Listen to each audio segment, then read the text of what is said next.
इच्छा, आशा, अपेक्षा, आकांक्षा, यही सब मानव समाज के चालक होते हैं, नहीं?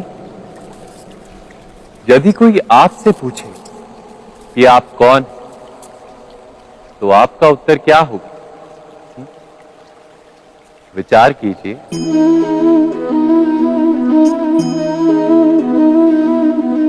आप तुरंत ही ये जान पाएंगे कि आपकी इच्छाएं ही आपके जीवन की व्याख्या है। कुछ पाने से मिली सफलता, कुछ ना पाने से मिली निष्फलता ही आपका परिचय।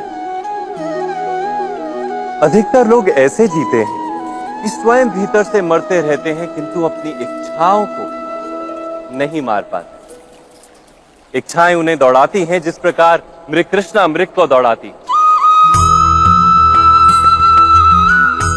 परंतु इन्हीं इच्छाओं के गर्भ में ही ज्ञान का प्रकाश भी। कैसे? जब इच्छाएं अपूर्ण रहती और टूटती, तब वहीं से ज्ञान की किरण प्रवेश करती है मनुष्य के हृदय। ना, ये कथा नहीं है केवल इच्छाओं के संघर्ष की, नहीं है केवल महत्वाकांक्षाओं से जन्म लेने वाले भयावह रक्तपात। ये कथा है इच्छाओं के गर्भ से उदित होते हुए ज्ञान की। मैं वासुदेव कृष्ण आप सभी को निमंत्रण देता हूं इस यात्रा पे चलने का, जो जीवन का मर्म सिखाएगी, मनुष्य का धर्म सिखाएगी, कीचड़ से उठकर कमल बनने का कर्म सिखाएगी। और इस यात्रा का नाम है महाभारत।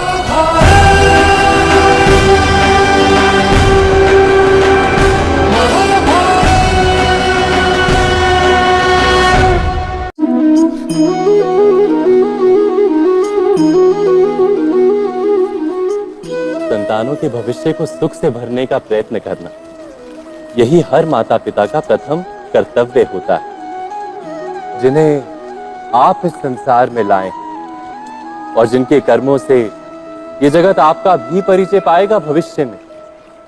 उनके भविष्य के सुख की योजना करने से अधिक महत्व और हो भी क्या सकता है। किंतु सुख और सुरक्षा, क्या ये मनुष्य के कर्मों से प्राप्त नहीं होते?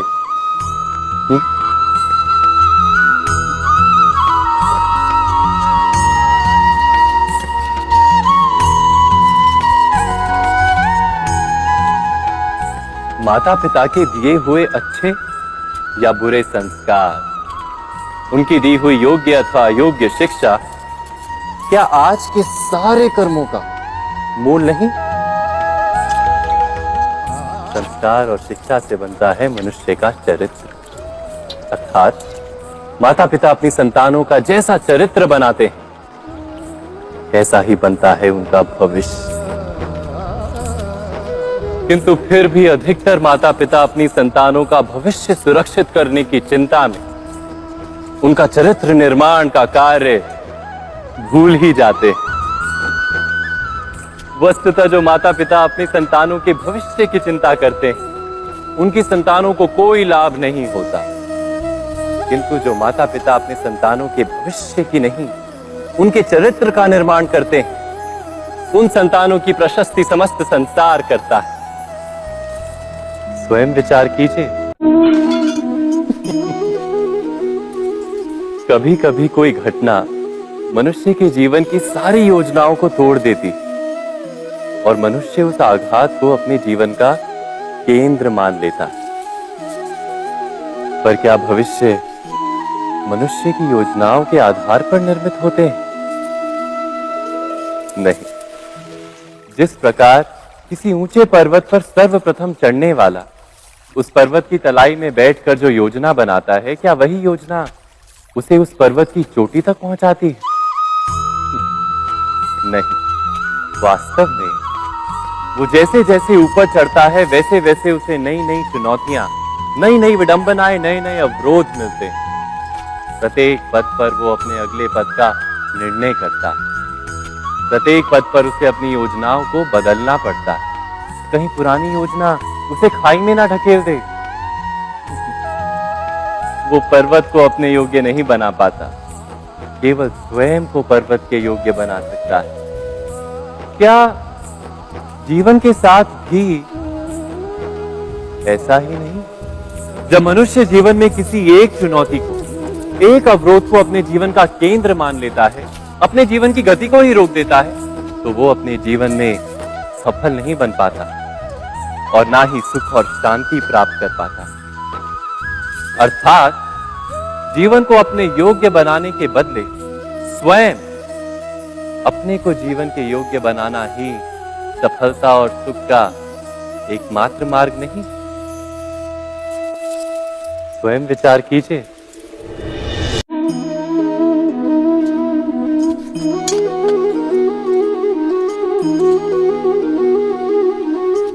भविष्य का दूसरा नाम है संघर्ष। हृदय में आज इच्छा होती है और यदि पूर्ण नहीं हो पाती तो हृदय भविष्य की योजना बनाता है। भविष्य में इच्छा पूर्ण होगी ऐसी कल्पना करता रहता है। किंतु जीवन ना तो भविष्य में है ना अतीत में। जीवन तो इस क्षण का नाम, अर्थात इस क्षण का अनुभव ही जीवन का अनुभव। पर हम ये जानते हुए भी इतना सा सत्य समझ नहीं पाते। या तो हम बीते हुए समय के स्मरणों को घेर कर बैठे रहते हैं, या फिर आने वाले समय के लिए हम योजनाएं बनाते रहते हैं और जीवन जीवन बीत जाता है। एक सत्य यदि हम हृदय में उतार लें कि ना हम भविष्य देख सकते हैं, ना ही भविष्य निर्मित कर सकते हैं, हम तो केवल धैर्य और साहस के साथ भविष्य को आलिंगन दे सकते हैं, स्वागत कर सकते हैं भविष्य का। तो क्या जीवन का हर पल जीवन से नहीं भर जाएगा? स्वयं विचार कीजिए। पूर्वजों की इच्छा, आशा, महत्वाकांक्षा, क्रोध, बैर, प्रतिशोध, यही सब आने वाली पीढ़ी की धरोहर बनते हैं। माता पिता अपनी संतानों को देना तो चाहते हैं समस्त विश्व का सुख, पर देते हैं अपनी पीड़ाओं की संपत्ति। देना चाहते हैं अमृत, पर साथ ही साथ विष का घड़ा भी भर देते हैं। आप विचार कीजिए, आपने अपनी संतानों को क्या दिया आज तक? अवश्य प्रेम, ज्ञान, संपत्ति आदि दिए, पर क्या साथ ही साथ उनके मन को मैल से भर देने वाले पूर्व ग्रह नहीं दिए? अच्छे बुरे की पूर्व निर्धारित व्याख्याएं नहीं दी? व्यक्ति का व्यक्ति के साथ, समाजों का समाजों के साथ, राष्ट्र का राष्ट्र के साथ संघर्ष क्या इन्हीं पूर्व ग्रहों से निर्मित नहीं होते? हत्या, मृत्यु, रक्तपात क्या इन्हीं पूर्व ग्रहों से नहीं जन्मते? अर्थात माता पिता अपनी संतानों को जन्म के साथ मृत्यु का दान भी देते हैं। प्रेम के प्रकाश के साथ साथ घृणा का अंधकार भी देते हैं, और अंधकार मन का, हृदय का हो या वास्तविक हो, उससे केवल भय प्राप्त होता है, केवल भय। स्वयं विचार कीजिए। मनुष्य के हृदय में भय का साम्राज्य रहता है सदा। कभी संपत्ति के नाश का भय, कभी अपमान का भय, कभी अपनों से छूट जाने का भय।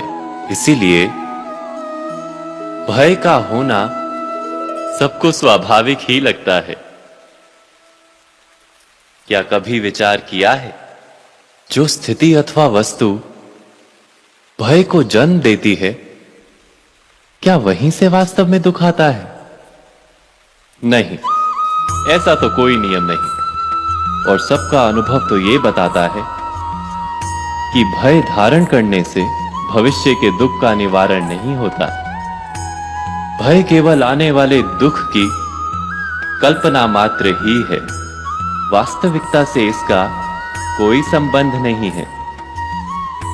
तो क्या ये जानते हुए भी कि भय कुछ और नहीं, केवल कल्पना मात्र ही है, इससे मुक्त होकर निर्भय बन पाना क्या बहुत कठिन है? अवश्य विचार की।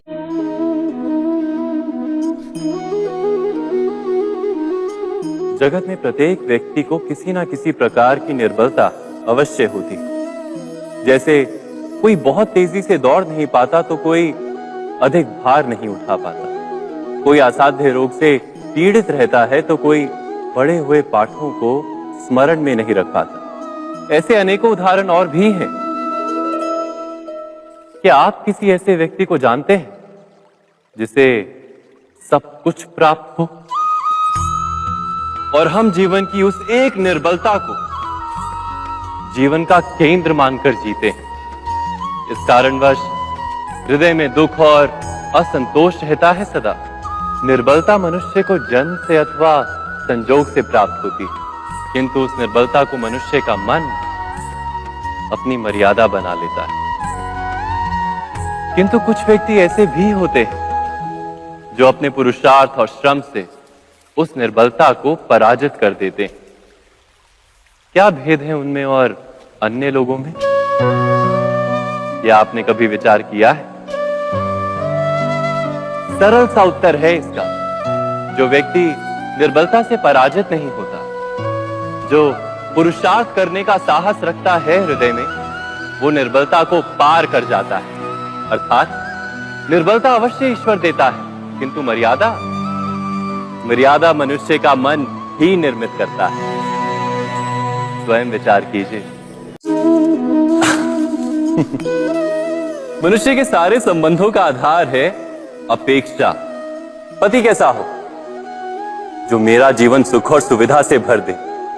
पत्नी कैसी हो जो सदैव मेरे प्रति समर्पित रहे? संतान कैसी हो जो मेरी सेवा करे, मेरा आदेश माने?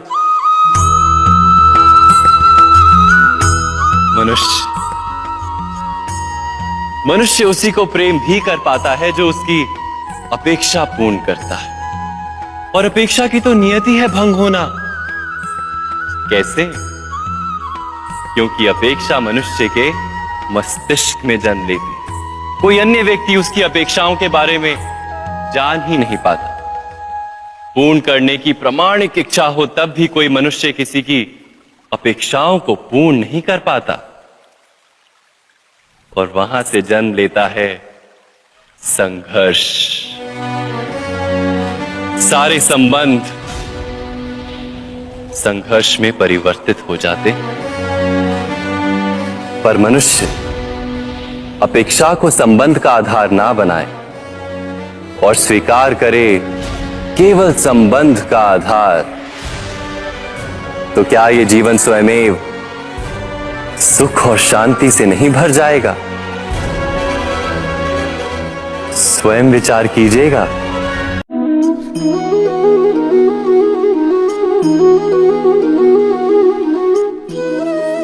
जीवन का हर क्षण निर्णय का क्षण होता है। प्रत्येक पद पर दूसरे पद के विषय में कोई निर्णय करना ही पड़ता है और निर्णय अपना प्रभाव छोड़ जाता है।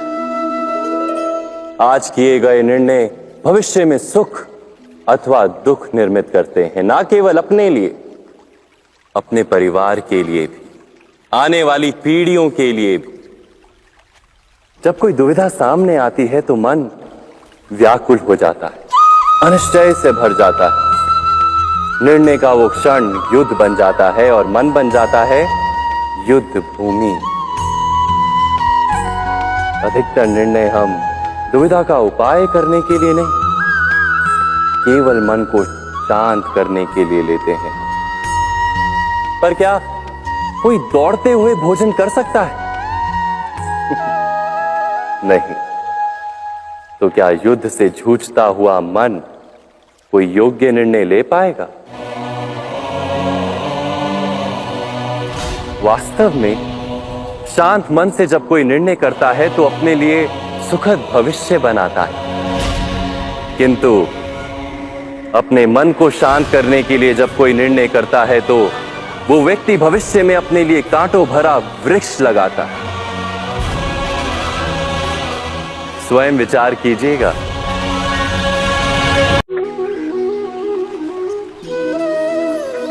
समय के आरंभ से ही मनुष्य को एक प्रश्न सदा पीड़ा देता है कि वो अपने संबंधों में अधिकतम सुख और कम से कम दुख किस प्रकार प्राप्त कर सकता है। क्या आपके सारे संबंधों ने आपको संपूर्ण संतोष दिया है? विचार कीजिए। हमारा जीवन संबंधों पर आधारित है, हमारी सुरक्षा संबंधों पर आधारित है। इसी कारण हमारे जीवन के सारे सुखों का आधार भी संबंध है। किंतु फिर भी हमें संबंधों में ही अधिकतर दुख क्यों प्राप्त होते हैं? सदा ही संघर्ष भी संबंधों से ही उत्पन्न क्यों हो जाते हैं? कभी विचार किया है? जब कोई व्यक्ति किसी अन्य व्यक्ति के विचार अथवा कार्य को स्वीकार नहीं करता, उसमें परिवर्तन करने का प्रयत्न करता है, तो संघर्ष जन्म लेता है।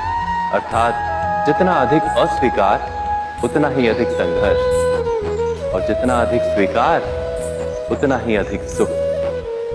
क्या ये वास्तविकता नहीं? यदि मनुष्य स्वयं अपनी अपेक्षाओं पर अंकुश रखे, अपने विचारों को परखे, किसी अन्य व्यक्ति में परिवर्तन करने का प्रयत्न ना कर स्वयं अपने भीतर परिवर्तन करने का प्रयास करे, तो क्या संबंधों में संतोष प्राप्त करना इतना कठिन? अर्थात क्या स्वीकार ही संबंध का वास्तविक अर्थ नहीं? स्वयं विचार कीजिए।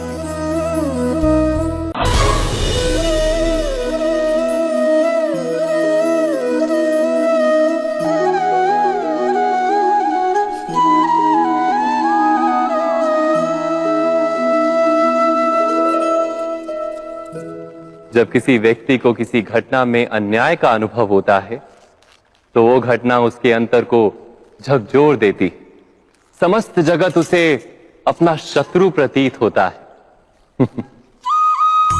अन्याय लगने वाली घटना जितनी बड़ी होती है, मनुष्य का हृदय भी उतना ही अधिक विरोध करता है।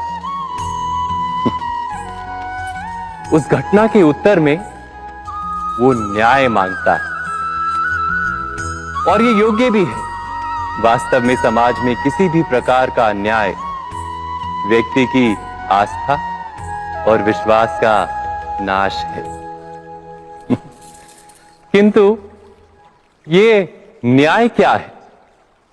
न्याय का अर्थ क्या है? अन्याय करने वाले को अपने कार्य पर पश्चाताप हो और अन्याय भुगतने वाले के मन में फिर से विश्वास जगे समाज के प्रति। इतना ही अर्थ है ना न्याय का। किंतु जिसके हृदय में धर्म नहीं होता, वो न्याय को छोड़कर बैर और प्रतिशोध को अपनाता है। हिंसा के बदले प्रतिहिंसा की भावना लेकर चलता है। स्वयं भोगी हुई पीड़ा से कहीं अधिक पीड़ा देने का प्रयत्न करता है और इस मार्ग पर चलते अन्याय को भुगतने वाला स्वयं अन्याय करने लगता है। शीघ्र ही वो अपराधी बन जाता है, अर्थात न्याय और प्रतिशोध के बीच बहुत कम अंतर होता है और इसी अंतर का नाम है धर्म। क्या ये सत्य नहीं? स्वयं विचार कीजिए। संकट आते हैं तो एक दूसरे के लिए सीमाएं और मर्यादाएं निर्मित करने का प्रयत्न अवश्य करते हैं। हम यदि सारे संबंधों पर विचार करें तो देखेंगे कि इन सारे संबंधों का आधार यही सीमाएं हैं जो हम दूसरों के लिए निर्मित करते हैं। और यदि अनजाने में भी कोई अन्य व्यक्ति इन सीमाओं को तोड़ता है तो उसी क्षण हमारा हृदय क्रोध से भर जाता है। इन सीमाओं का वास्तविक रूप क्या है?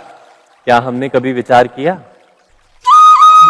सीमाओं के द्वारा हम दूसरे व्यक्ति को निर्णय करने की अनुमति नहीं देते, अपना निर्णय उस व्यक्ति पर थोपते हैं, अर्थात किसी की स्वतंत्रता का अस्वीकार करते हैं हम। और जब स्वतंत्रता का अस्वीकार किया जाता है तो उसका हृदय दुख से भर जाता है और जब वो सीमाओं को तोड़ता है तो हमारा हृदय क्रोध से भर जाता है। क्या ऐसा नहीं होता?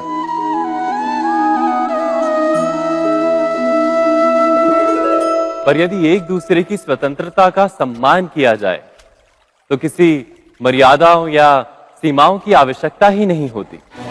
अर्थात जिस प्रकार स्वीकार किसी संबंध का देह है, क्या वैसे ही स्वतंत्रता किसी संबंध की आत्मा नहीं?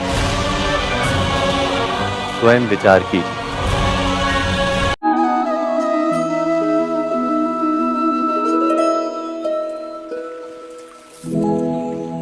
निर्णय के क्षण में हम सदा ही किसी अन्य के सुझाव, सूचना, मंत्रणा या परामर्श को आधार बनाते हैं और हमारे भविष्य का आधार हमारे आज लिए गए निर्णय के ऊपर होता है। तो क्या हमारा भविष्य किसी अन्य के परामर्श, किसी अन्य के सुझाव का फल है?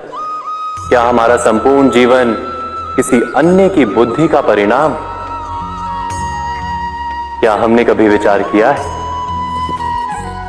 सबका अनुभव है कि भिन्न भिन्न लोग एक ही स्थिति में भिन्न भिन्न परामर्श देते हैं। मंदिर में खड़ा भक्त कहता है कि दान करना चाहिए और चोर कहता है यदि अवसर मिले तो इस मूर्ति के श्रृंगार चुरा। धर्म से भरा हृदय धर्ममय सुझाव देता है और अधर्म से भरा हृदय अधर्म का परामर्श देता है। धर्म में सुझाव का स्वीकार ही मनुष्य को सुख की ओर ले जाता है, किंतु ऐसे परामर्श का स्वीकार करना तभी संभव होता है जब हृदय में धर्म हो। अर्थात किसी का सुझाव अथवा परामर्श स्वीकार करने से पूर्व स्वयं अपने हृदय में धर्म को स्थापित करना क्या आवश्यक नहीं? स्वयं विचार कीजिए।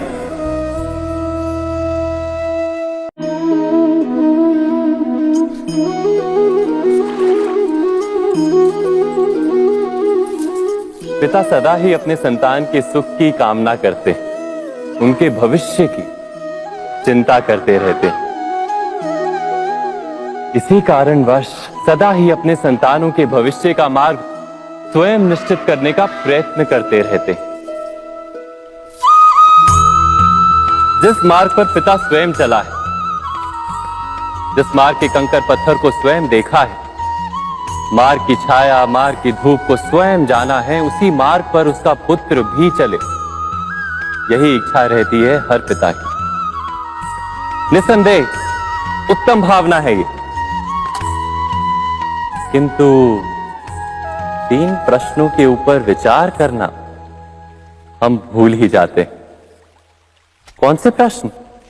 प्रथम प्रश्न, क्या समय के साथ प्रत्येक मार्ग बदल नहीं जाते? क्या समय सदा ही नई चुनौतियों को लेकर नहीं आता, तो फिर बीते हुए समय के अनुभव नई पीढ़ी को किस प्रकार लाभ दे सकते हैं? दूसरा प्रश्न, क्या प्रत्येक संतान अपने माता पिता की छवि होता है?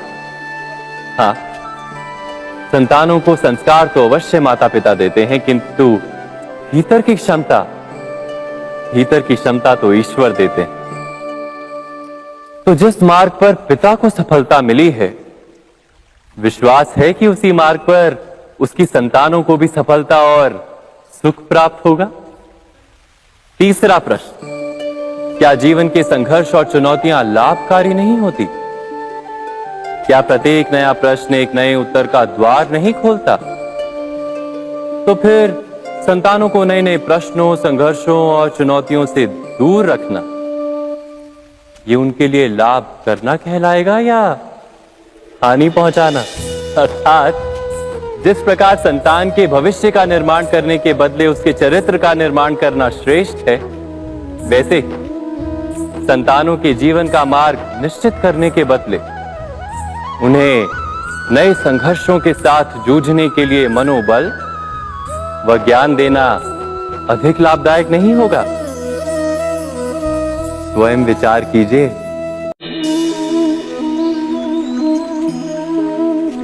सबके जीवन में ऐसा प्रसंग अवश्य आता है कि सत्य कहने का निश्चय होता है हृदय में, किंतु मुख से सत्य निकल नहीं पाता। कोई भय मन को घेर लेता है। किसी घटना अथवा प्रसंग के बारे में बात करना या फिर स्वयं से कोई भूल हो जाए उसके बारे में कुछ बोलना, क्या ये सत्य है? नहीं, ये तो केवल तथ्य है। अर्थात जैसा हुआ था वैसा केवल बोल देना सामान्य सी बात है। किंतु कभी कभी उस तथ्य को बोलते हुए भी भय लगता है। कदाचित किसी दूसरे की भावनाओं का विचार आता है मन, दूसरे को दुख होगा, ये भय भी शब्दों को रोकता है। तो ये सत्य क्या है? क्या हमने कभी विचार किया है? जब भय रहते हुए भी कोई तथ्य बोलता है तो वो सत्य कहलाता है। वास्तव में सत्य कुछ और नहीं, केवल निर्भयता का दूसरा नाम है। और निर्भय होने का कोई समय नहीं होता, क्योंकि निर्भयता आत्मा का स्वभाव है। अर्थात क्या प्रत्येक क्षण सत्य बोलने का क्षण नहीं होता?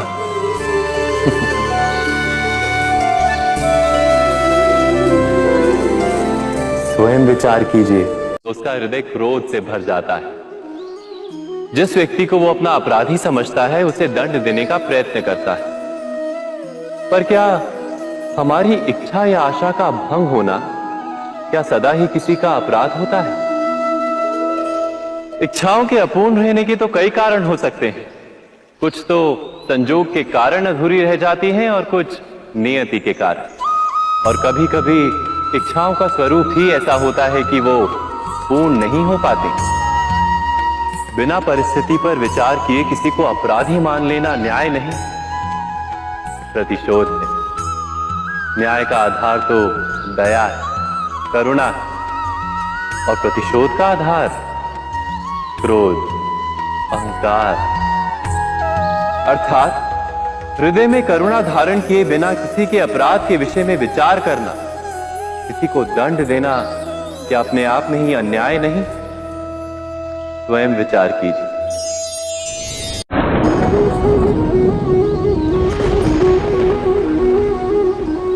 सपनों और पूर्वाभासों के आधार पर हम भविष्य के सुख दुख की कल्पना करते हैं। भविष्य के दुख का कारण दूर करने के लिए हम आज योजना बनाते हैं।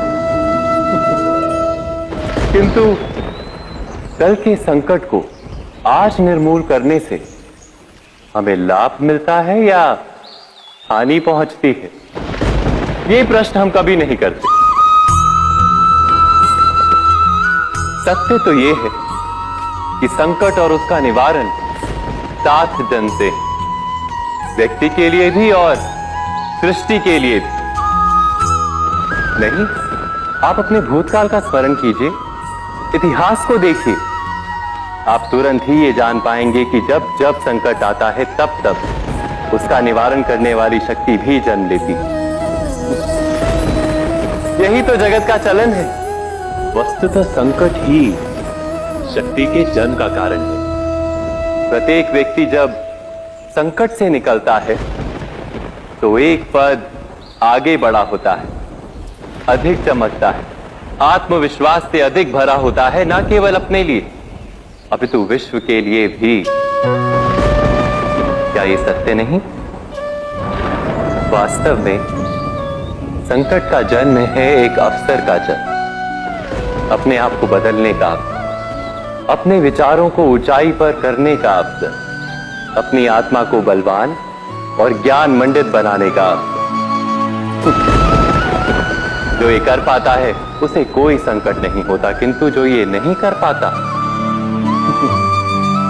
वो तो स्वयं एक संकट है विश्व के लिए। विचार कीजिए।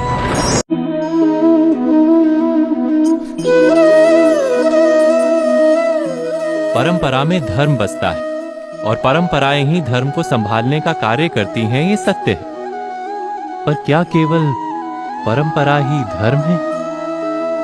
विचार कीजिए। सत्य तो यह है कि जिस प्रकार पाषाण में शिल्प होता है उसी प्रकार परंपरा में धर्म होता है। इस पत्थर में शिल्प है, ये पत्थर शिल्प नहीं। शिल्प को उजागर करने के लिए उसे तोड़ना पड़ता है, अनावश्यक भागों को दूर करना पड़ता है। ठीक उसी प्रकार परंपराओं में धर्म ढूंढना पड़ता है। जिस प्रकार इंद्र पूजा की परंपरा को तोड़कर गोवर्धन पूजा का धर्म ना ढूंढा जाता तो यादवों को उनकी मुक्ति का मार्ग नहीं मिल पाता। अर्थात परंपरा को पूर्णता छोड़ देने वाला धर्म से वंचित रह जाता है और परंपरा का अंध अनुकरण करने वाला भी धर्म को प्राप्त नहीं कर पाता। कहते हैं हंस के पास नीर क्षीर विवेक होता है। दूध में मिले पानी को छोड़कर केवल दूध ही ग्रहण करता है। तो क्या सच्चा धर्म प्राप्त करने के लिए हृदय में ज्ञान से जन्मा विवेक आवश्यक है? और ऐसे विवेक के बिना जिसे धर्म मान भी लिया जाए, जो वास्तव में धर्म ना भी हो, ऐसा भी तो हो सकता है। स्वयं विचार कीजिएगा।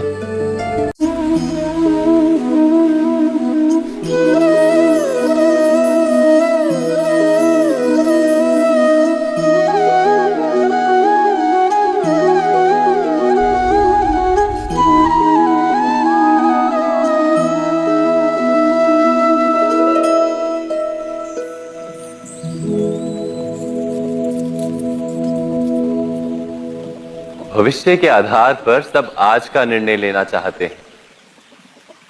भविष्य में सुख मिले, भविष्य सुरक्षित हो, ऐसे निर्णय आज लेने का प्रयत्न रहता है सबका। आप अपने जीवन को देखिए। क्या आपके अधिकतर निर्णय के पीछे भविष्य का विचार नहीं होता? और हो भी क्यों ना। अपने जीवन को सरल और सुखमय बनाने का प्रयत्न करने का अधिकार सबका है। पर भविष्य तो कोई नहीं जानता, केवल कल्पना ही की जा सकती है। तो जीवन के सारे महत्वपूर्ण निर्णय कल्पनाओं के आधार पर ही करते हैं हम। क्या निर्णय करने का कोई तीसरा मार्ग हो सकता है? विचार कीजिए। सारे सुखों का आधार धर्म है और वो धर्म मनुष्य के हृदय में बसता है। तो प्रत्येक निर्णय से पूर्व स्वयं अपने हृदय से ये प्रश्न अवश्य पूछ लेना कि ये निर्णय स्वार्थ से जन्मा है या धर्म से। क्या इतना पर्याप्त नहीं? भविष्य के बदले धर्म का विचार करने से क्या भविष्य अधिक सुखपूर्ण नहीं होगा? स्वयं विचार कीजिए। तब कभी कभी उस न्याय को देखकर मन कचोटता है।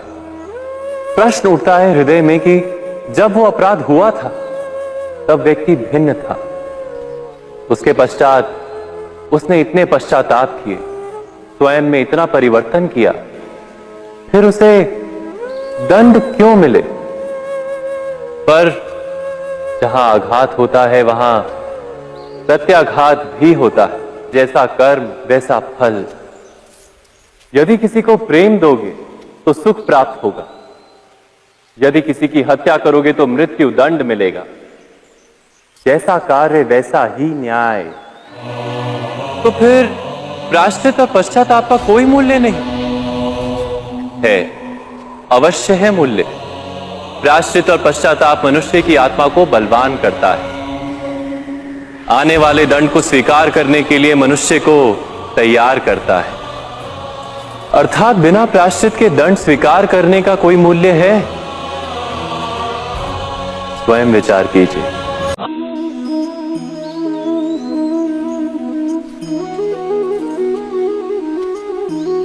जब अपने किसी अच्छे कार्य के उत्तर में दुख प्राप्त होता है अथवा किसी को उसके दुष्ट कार्य में सुख मिलता है तो मन अवश्य ये विचार करता है कि अच्छा कार्य करने का, धर्म के मार्ग पर चलने का तात्पर्य क्या है। पर दुष्ट आत्मा को क्या प्राप्त होता है ये भी देखिए। दुष्टता करने वाला हृदय सदा चंचल रहता है, अकुलाता रहता है। मन में सदा नए नए संघर्ष उत्पन्न होते हैं। अविश्वास उसे जीवन भर दौड़ाता है। क्या ये सुख है? जबकि धर्म पे चलने वाले, अच्छा कार्य करने वाले, सच्चरित्र व्यक्ति का हृदय शांत रहता है। परिस्थितियां उसके जीवन के सुख में बाधा नहीं बनती।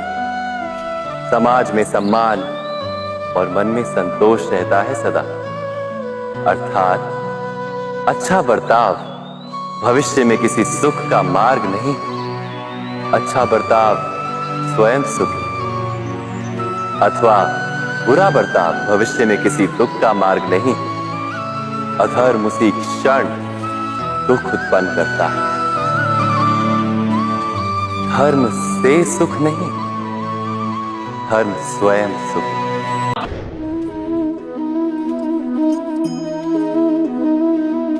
मनुष्य के जीवन का चालक है भय। मनुष्य सदा ही भय का कारण ढूंढ लेता है। जीवन में जिन मार्गों का हम चुनाव करते हैं वो चुनाव भी हम भय के कारण ही लेते हैं। किंतु क्या ये भय वास्तविक होता है? विचार कीजिए।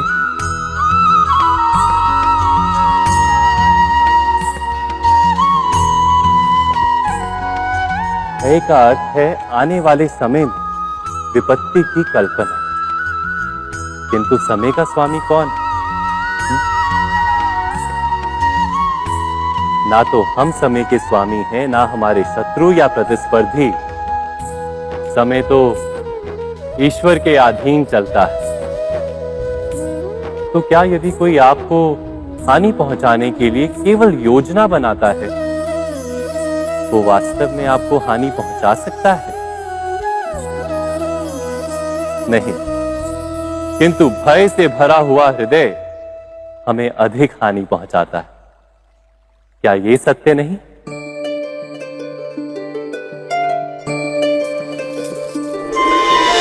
विपत्ति के समय भयभीत हृदय अयोग्य निर्णय करता है और विपत्ति को अधिक पीड़ादायक बनाता है। किंतु विश्वास से भरा हृदय विपत्ति के समय को भी सरलता से पार कर जाता है। अर्थात जिस कारण से मनुष्य हृदय में भय को स्थान देता है, भय ठीक उससे विपरीत कार्य करता है। क्या ये सत्य नहीं? स्वयं विचार कीजिए।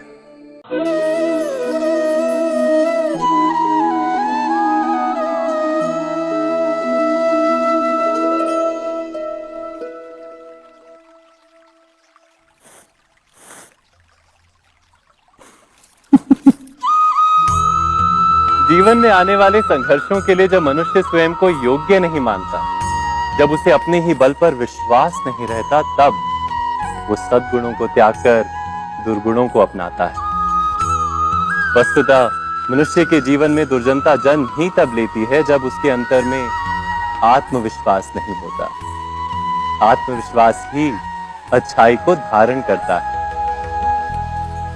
ये आत्मविश्वास है क्या?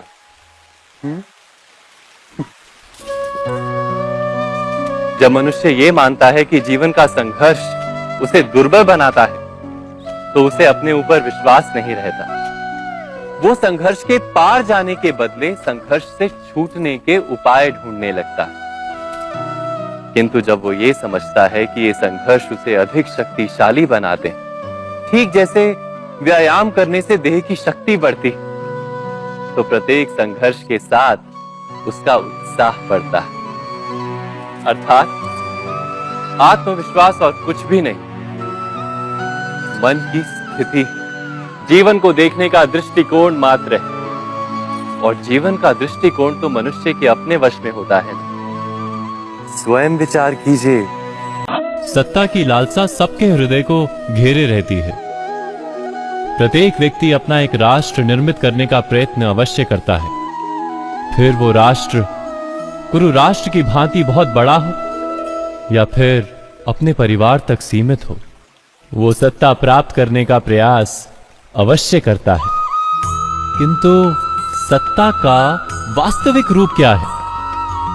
क्या हमने कभी विचार किया है? एक मनुष्य जितने अधिक लोगों के जीवन को प्रभावित कर सके, जितने अधिक लोगों के जीवन की स्वतंत्रता पर अंकुश रख सके, उतनी ही अधिक सत्ता का अनुभव करता है वो। सत्ता का वास्तविक रूप ही है अन्य के जीवन पर स्वयं का प्रभाव।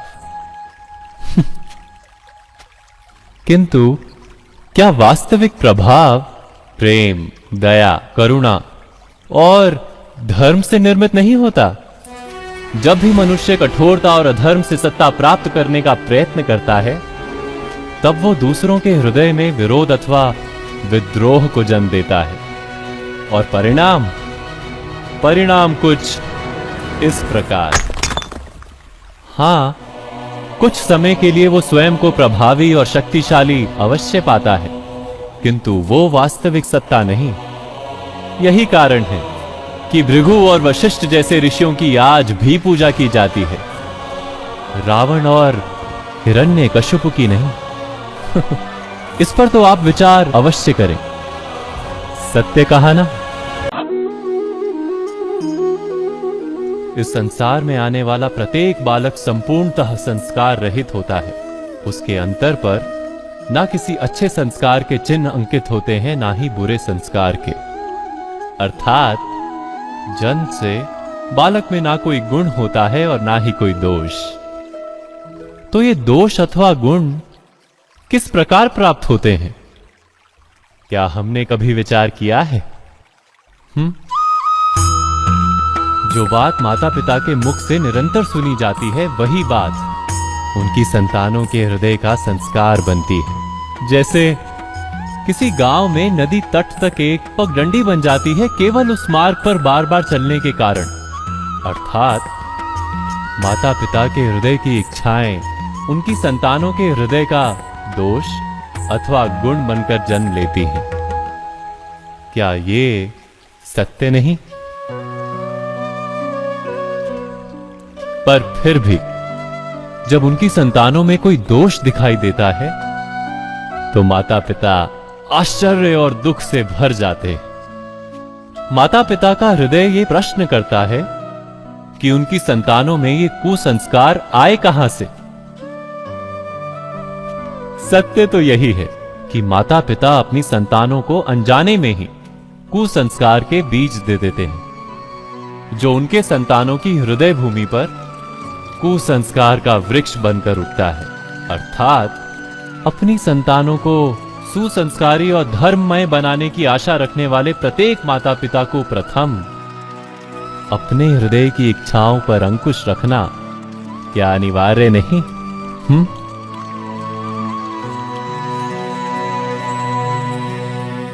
प्रत्येक माता पिता इस पर विचार अवश्य कीजिएगा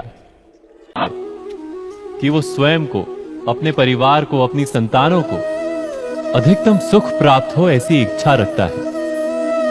इसी कारण से हम सदा श्रम और कष्ट से अंतर रखते हैं, विश्राम और सुविधाओं को बढ़ाने का प्रयास करते हैं। स्वयं अपने जीवन का विचार कीजिए, क्या ये सत्य नहीं कि हम अपनी संतानों के लिए सदा ही विश्राम और सुविधा का आयोजन करते हैं? पर क्या कभी सोचा है केवल विश्राम से क्या लाभ प्राप्त होता है? केवल सुख और सुविधा जिन्हें प्राप्त हो उनका जीवन कैसा होता है?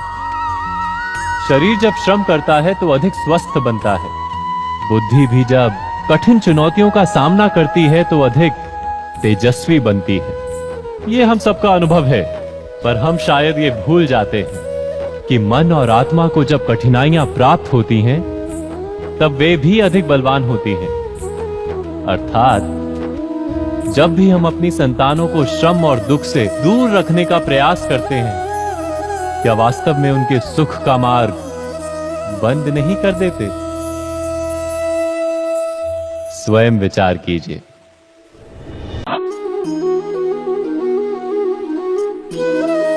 ज्ञान प्राप्ति सदा ही समर्पण से होती है, यह हम सब जानते हैं। किंतु समर्पण का वास्तविक महत्व क्या है? क्या हमने कभी विचार किया? मनुष्य का मन सदा ही ज्ञान प्राप्ति में विभिन्न बाधाओं को उत्पन्न करता है। कभी किसी अन्य विद्यार्थी से ईर्ष्या हो जाती है, कभी पढ़ाए हुए पाठों पर संदेह जन्मता है और कभी गुरु द्वारा दिया गया दंड मन को अहंकार से भर देता है। नहीं, क्या ऐसा नहीं होता? न जाने कैसे कैसे विचार मन को भटकाते हैं और मन की इसी अयोग्य स्थिति के कारण हम ज्ञान प्राप्त नहीं कर पाते। मन की योग्य स्थिति केवल समर्पण से निर्मित होती है। समर्पण मनुष्य के अहंकार का नाश करता है। ईर्ष्या, महत्वाकांक्षा आदि भावनाओं को दूर कर हृदय को शांत करता है और मन को एकाग्र करता है। वास्तव में ईश्वर की सृष्टि में ना ज्ञान की मर्यादा है, ना ज्ञानियों की। गुरु दत्तात्रेय ने तो गाय और श्वान से भी ज्ञान प्राप्त कर लिया था। अर्थात विषय ब्रह्म ज्ञान का हो या जीवन के ज्ञान का या गुरुकुल में प्राप्त होने वाले ज्ञान का, उसकी प्राप्ति के लिए गुरु से अधिक महत्व है उस गुरु के प्रति हमारा समर्पण। क्या यह सत्य नहीं? स्वयं विचार कीजिए।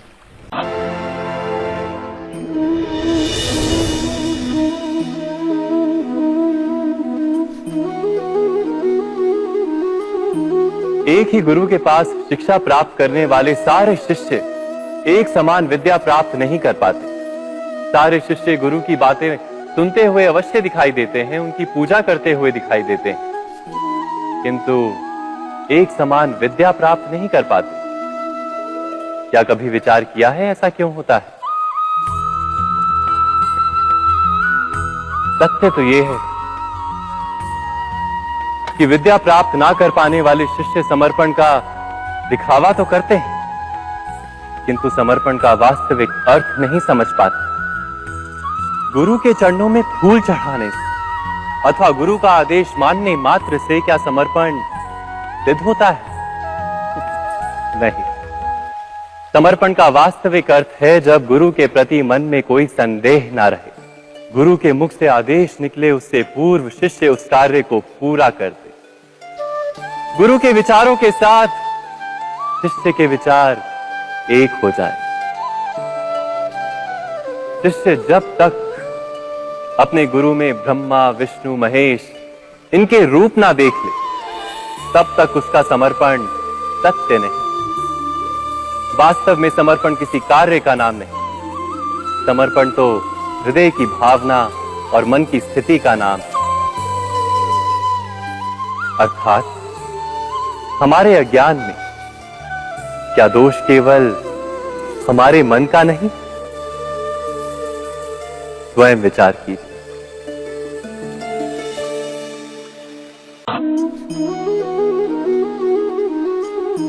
श्रेष्ठता का क्या अर्थ है? श्रेष्ठता का अर्थ है दूसरों से अधिक ज्ञान प्राप्त करना। अर्थात मूल्य इस बात का नहीं कि स्वयं कितना ज्ञान प्राप्त किया, मूल्य इस बात का है कि प्राप्त किया हुआ ज्ञान अन्य लोगों से कितना अधिक है। अर्थात श्रेष्ठता की इच्छा ज्ञान प्राप्ति को भी एक स्पर्धा बना देती है। और स्पर्धा में विजय अंतिम कब होती है?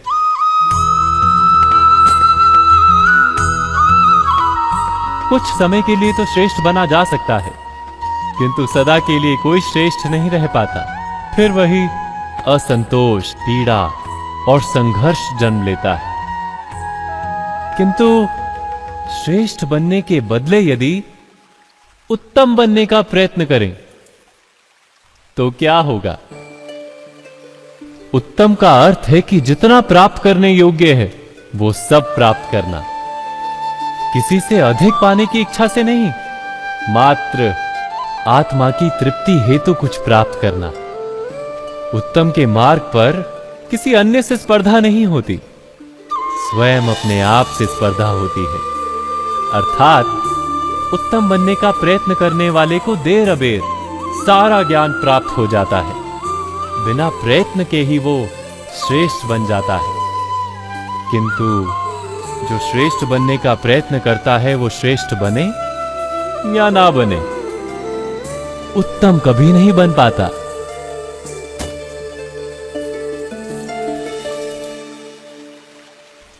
अवश्य कीजिएगा।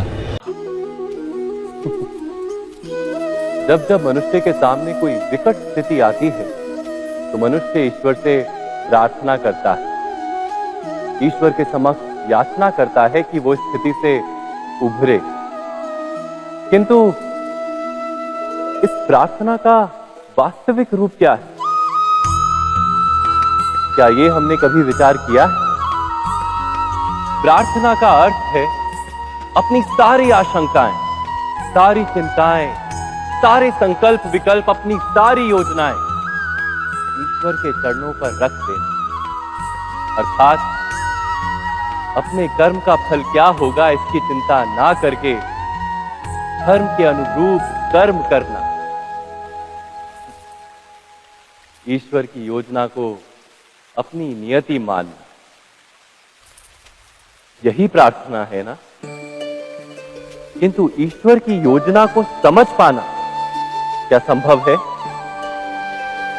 वो योजना तो हमारे कार्यों के परिणाम के रूप में प्रकट होती है सदा ही, किंतु यदि कोई कर्मों का ही त्याग कर दे, क्या वो प्रार्थना है? वास्तव में कर्म ही जीवन और फल के प्रति मोह ना रखना ही सच्ची प्रार्थना।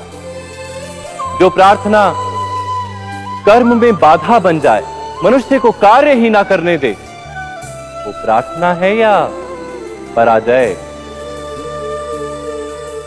स्वयं विचार कीजिए।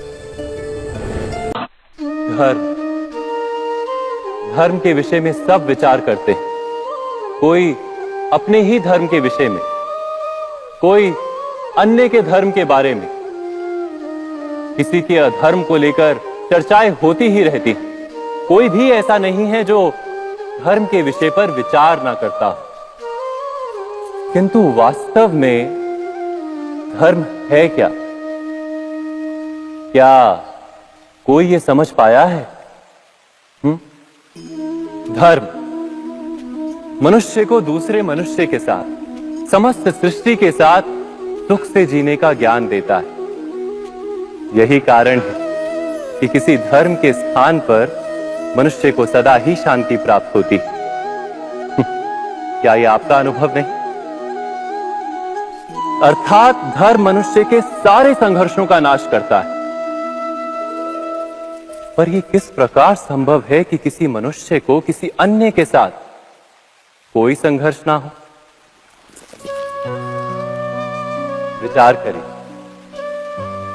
जहां प्रेम होता है क्या वहां संघर्ष भी होता है? आप कहेंगे हां, अवश्य होता है। किंतु आप थोड़ा और विचार करेंगे तो ये जान जाएंगे कि जिस समय संघर्ष होता है उस समय प्रेम का विस्मरण हो जाता है और फिर इच्छाएं जागती, अहंकार जागता है, क्रोध जागता है, पर प्रेम ना, प्रेम नहीं जागता। क्योंकि जहां प्रेम जागता है वहां सारे विवाद, सारे संघर्ष, सारे झगड़े नष्ट हो जाते हैं।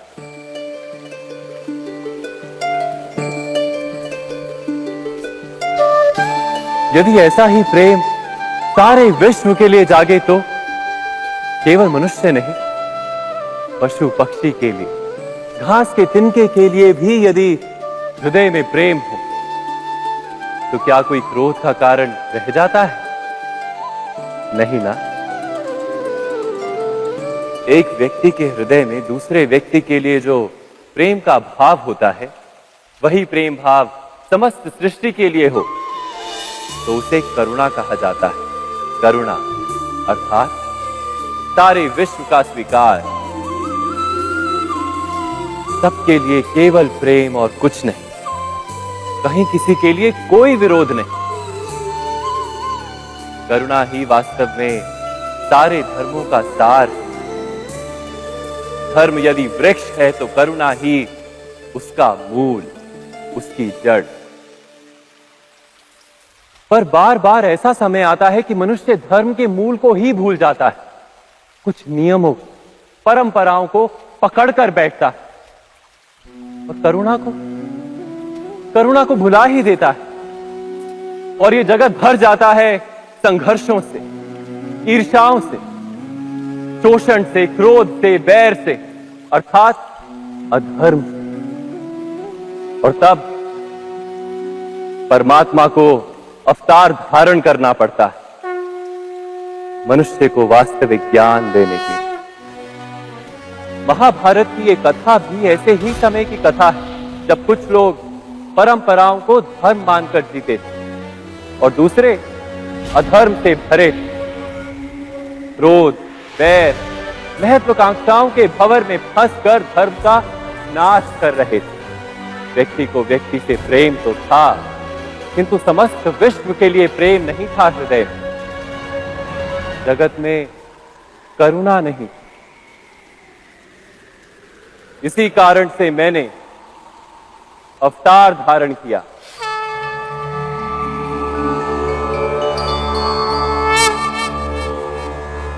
परित्राणाय साधूनाम, साधुओं को मुक्त करने के लिए, विनाशाय च दुष्कृताम, बुरा कार्य करने वालों का नाश करने के लिए, धर्म संस्थापनार्थाय, धर्म की स्थापना के लिए मैं वासुदेव कृष्ण प्रवेश करने जा रहा हूं महाभारत की इस कथा में।